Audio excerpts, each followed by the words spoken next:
NASA's Kepler mission has discovered the first Earth-sized planet orbiting in the habitable zone of a star outside our solar system. The newly discovered planet is called Kepler 186f and is about 10% larger than Earth. Kepler 186f is the first validated Earth-sized planet in the habitable zone of its star. It's the outermost of 5 planets to orbit a star that is smaller and cooler than the Sun.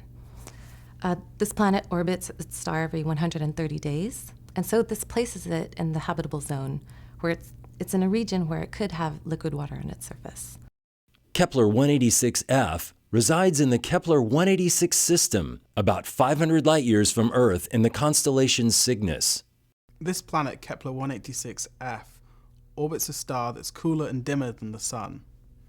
So while we may have found a planet that's the same size as Earth and receives a similar amount of energy to what Earth receives, it orbits a very different star. So perhaps instead of an Earth twin, we've discovered an Earth cousin.